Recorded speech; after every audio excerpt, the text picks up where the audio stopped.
Hey party people, and welcome back to MVM. Today I'm here with a Kickstarter preview for this game here. This is Adventure Tactics. It's a 1 to 5 player game, 40 to 60 minute scenarios, but we're going to be specifically looking at the Adventures in Alchemy expansion, which brings in another starting class character and 3 elite classes, allies, couple rule changes, and things like that. But I should kind of just tell you a little bit about the actual base game. Adventure Tactics is a cooperative adventure game, 1 to 5 players. You are going through these scenarios. You can do it in one-shot scenarios if you want. They have like a book on the side for that, but you have mainly a campaign that you're going to go through, going through these adventures, winning, losing, going down different branching paths. And speaking of branching paths, you are going to be branching your paths off, starting with base characters and then developing them into different elite classes. And that's what this expansion does. It's going to add more elite classes in the starting characters. We're going to be taking a look at all the little small things that have changed. Hopefully it helps you make an informed backing decision. Let's get to the boards. All right, party people, let's dig in. I'm really excited to talk about this, man, because I do love the base game a lot. All right, so you're going to be starting with your base characters. You have your rogue, you have your cleric, fighter, archer, and mage. You have your wizard. So you're going to have this campaign book. The campaign is going to walk you through how to set up the different stages and things like that. You'll be going through a story. You'll have victory conditions and losing conditions that will happen, but you also have kind of like a special victory if you fulfill other optional objectives. Once you win that, you will have an opportunity to level up or receive certain money and things like that so that you can go to the market in between quests and stuff like that. Even side quests will unlock. You'll be putting all this stuff in different party sets inside the box, but you're going to be going on an adventure, and sometimes you will have choices where you go. There are bosses, like I said, side encounters, all kinds of stuff like that. And speaking of side quests, there is a side quest book here with different scenarios in there. I have not played this, by the way. I'm not going to tell you too much about it, but it does have guest designers, which I really do appreciate because it gives you a little opportunity, kind of like Gloomhaven, where they have these different guests, and then you can play the different scenarios, different mindset, different win conditions, all kinds of stuff like that. And I should say, this is not one lane, defeat all kind of stuff here. They have different cool little ideas that they've thrown in there for some of the fights and stuff like that. Even just the timing of how you fight things will be tough, all right? So that's the really cool part. Now, what happens with these classes? You're generally going to start with, say, like I said, with the rogue. I'm going to use as example here. The rogue has a specific die it's going to chuck. We have the different colored die right here. I'm not going to go too deep into the dice, the dice stuff here, but they're going to have a class feature. Every character has a class feature, like this one right here. It's going to have parry, and it can react, and when it reacts, it dodges things right there, so it ignores a basic attack. And I believe nimble is its other ability, and it's a passive ability. Some will have passive, and they'll have dice abilities, but the passive is they can move one more at the end of their turn, so it's like a different thing like that. And of course, with that, they also have cool cards like the dagger throw and shank on top of all the basic move cards and the basic attack cards. Some characters, of course, are ranged, some of them are not. Some of the cards will be ranged and whatnot. But what will happen is eventually you will level up that starter character. And what they'll bring is more health, the ability to take away cards and add cards if you want. Those will be the basic ones. And then now all of a sudden you can go to a level 2 rogue, or level 3, level 4, level 5 if you want. But then maybe you want a multi-class. So let's say now I want to go from a rogue and I want to become a cleric. All right, so now I'm going to be adding a new class feature in there, which I can play later on, or I'm going to get new passive abilities, which I can add into my slot over here. I have 3 slots for that. And now I'll even have new ability cards. So now I have 2 healing prayers in my deck. So now I have a bigger deck full of new ability cards. Well, let's say I want it to become a fighter, all right? So now I add a fighter in there, adding new class feature, adding all these new things in there. And all of a sudden my deck is getting thicker, but I can also shed certain things out of my deck. And then finally, because I've hit a certain combination, which they do have a class guide to kind of give you an idea, I can now change into something. And one of them is this expansion character, Druid. And now I've hit that certain one. 2 parts cleric, 1 part fighter, and one part rogue. And by the way, I would have to reach level 2 cleric. Like I said, you have to kind of hit a certain combination. And now all of a sudden I'm changed now into this super awesome kind of elite class is what they call them. And the elite classes I'm going to be talking about today. But there are so many different ones. We're talking about different, like a bishop, a barbarian, champion, necromancer, dark knight. I'm just trying to think of like a time mage, yeah, I said necromancer, but there's all kinds of stuff there. Assassin, ninja, there's a whole bunch of those that are in there, and it's just because of the combination of cards. This is something that's so me. It's so what I want. Like it's so the video games that I used to play back in the day, and it just appeals to me that way. And the fact that you're building up a deck, and those decks will have your cool abilities, so it kind of shows like you're a well-rounded fighter, and then all of a sudden you have this awesome deck, and you're just out here fighting and doing these scenarios, which is really cool.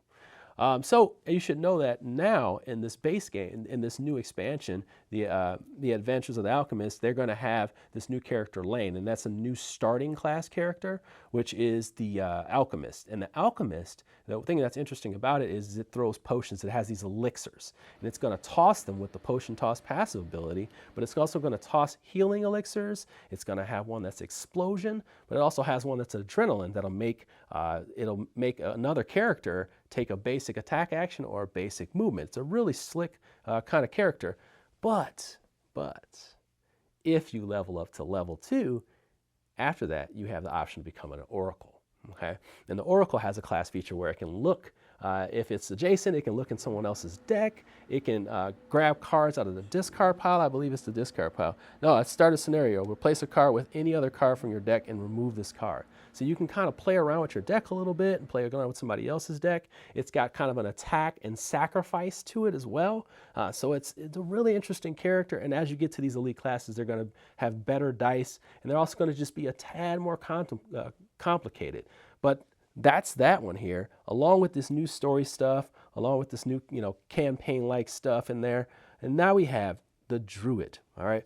So the Druid has control of these kind of like thorn branches. So let's say on its turn, it'll make this wall right here. You play a card, it has a thorn shield, it has a vine slash where it can put like a couple of these in there. And then what'll happen is as it develops, it even has abilities where, let's say this was like this.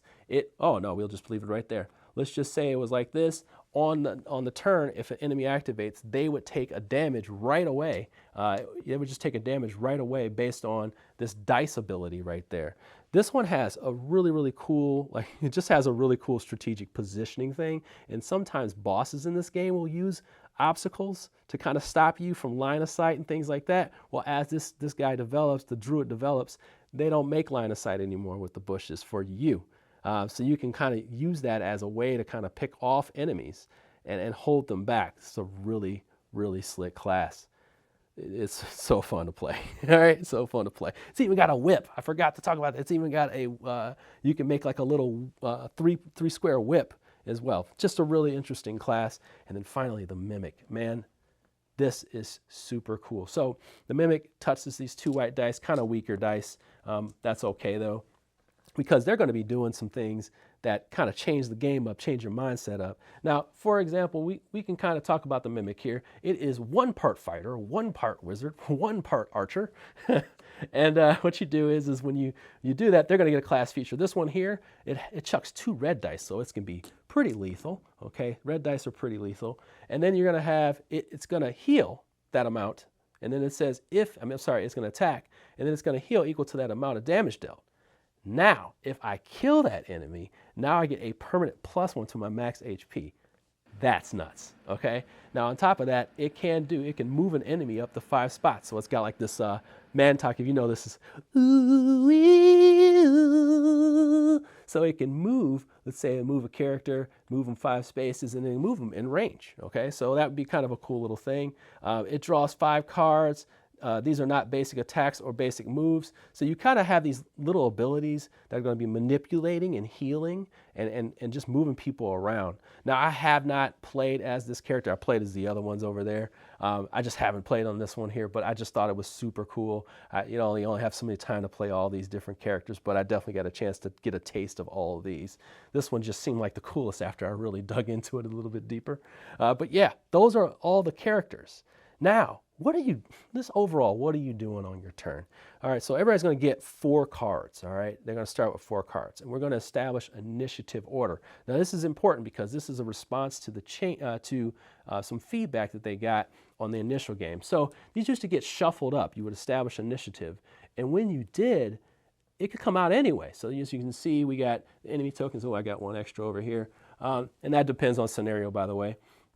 And then you would have these tokens. You shuffle them up, and maybe, let's just say it was like this.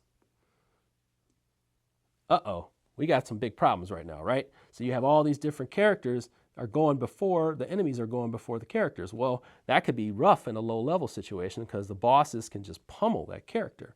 Well, now they have set up different ways to set up your different the different initiative orders. So it'll kind of help you out and give you an idea of what's going to happen, kind of play it out. So if you don't want the randomness in there, they've set up different ones for 3-player and 4-player, so you can have just have some little safety with that.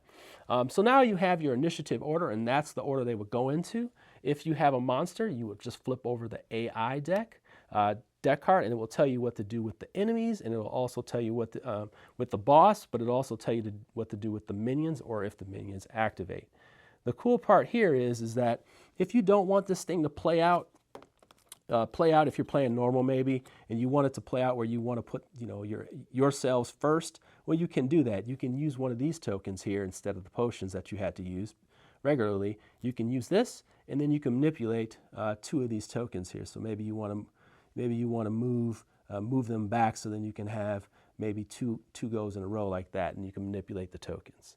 So that's kind of one of the ways that they've kind of circumvented that issue right there. Love that. This is another change as well. So now you have those 2 options. We just talked about the AI when they go, and that's kind of how it goes. But then we also have allies. So as you can see, this character here, Bella Star Seeker. This was in part of the little story they had. We had the 2 different types. Maybe she will become an ally. I have her right here. We'll take her off and put her in there. Okay, so now she's in there, and now she's my ally for a certain part of the story. Well, she has her own AI deck too, and it triggers when this token comes up in this initiative area here. So you have all these different characters now that you have the more options that go on there. And this is a response. Like I said, some of these responses were to, especially this initiative track and this token here, was a response to some of the things that people had an issue with in the base game. So now you have these new allies as well. But now it's time to take turns. So let's just go ahead and go to one of my turns real quick. You'll have, like I said, basic attacks where you move up to your speed or whatnot. And then you can also, you can just attack as well. But I want to just talk about the classes. You have 2 actions on your turn. There are free actions. You can use your class features and discard them. You can play cards from your hand, all kinds of stuff like that. But this guy right here, we're just going to even start here with the Druid. And let's say I just placed this down last turn, and my die ability says I'm Master of Thorns. Enemies starting their turn adjacent to the Briar take red damage. So let's just say the enemy went first. They would get a damage already. So by being next to my thorns causes them damage. Maybe I wanted to produce this. I would play the card. I could play Vine Lash, things like that. I would just play the card from my hand and chuck the dice that it says on there to do an attack. And then that attack would be established on there. Now you take the damage and you put it on the book. You put it on the book in there, so it shows like the characters and where the slots go, and you just put the damage on there. When they die, they die. So for example, I should have put this on here, but this is going to create like a 3 lash. It says create. We're going to maybe do like a move back or whatever. So let's say it was back here. Let's say it was like back here, and then we do like a thing like this, like that, and then boom. It says you create a 3-briar obstacle in an unoccupied space in range. Remove the briars at the end of your next turn. So I would still chuck these dice. dice and do 4 damage. And that would be my turn. I moved and then I did an attack. I should probably play the move card. I should probably play the basic move card and do that. All right. And then I even have an area effect around that because there are area effect attacks. But my turns are really, really simple. I mean, you're doing very simple things, taking cards, playing cards from your hand, moving. You can even play a card and move half up to your speed. You're also paying attention to your passive abilities and things like that. I mean, that's really it. This is an expansion that just adds on to the game, that gameplay experience that's already there. And hopefully that helped you. Let's go ahead and get to my final thoughts so I can tell you how I feel about this whole situation here and the Adventures of the Alchemist. Let's do it. All right, so before we get into this final thoughts thing, I should let you know how I feel about Adventure Tactics as a whole. I think this game has a lot of range. If I were to rate it a number, I'd give it an 8. It has some, like I said, rough around the edges things and things that need to be addressed, and it looks like the expansion addressed it. So I already think this game has, it's attractive for family gamers who want to get into some kind of like a dungeon crawl thing, but also game night gamers because it gets complicated as you want it to get. But it's still a lighter affair, which is good sometimes, and it's not as serious as other dungeon crawlers are, where it's super dark and stuff like that. This is a little bit less dark, and that's what I like about it, just a change of pace and things like that. But this expansion, Adventures in Alchemy, adds more. It gives you more of what you may want already. It's going to give you a new starter class, so that presents new opportunities. And also you're going to have more opportunities to get elite classes. And what this does, and it continues to do, is give you so many more options. And that's what you want in a board game that you already have a base game for. More options, more exciting options, and that looks to be what this expansion adds, more exciting features to the game. And that's really all I need to say. I think if you saw some of the rule changes and that helped you out a little bit, just know that they are responding to a lot of these things, and they definitely do a really good job of responding to stuff in these community groups that I've seen. And if you need to know like a little bit more about the company, I'll just say this before we go, is they had some issues with quality and errors before, and they have changed up the whole tune. They're getting it fully reprinted for the backers and things like that. So they've done a great job of responding and giving back to their community for their mistakes. And I like to see companies do that, publishers do that, because it gives me more confidence in backing them in the future. But I'm going to leave it right there because I don't want to sound so much like my opinion. And I guess it's okay in this case because you already know that I like the game, right? So we'll leave it right there. Thank you so much for your time, party people. Thank you to Littman Games for sponsoring this video. If you have any questions, you can leave them in the comments below. But I'm going to leave it right there. You take care. You have a wonderful day. Thank you for joining me on MVM.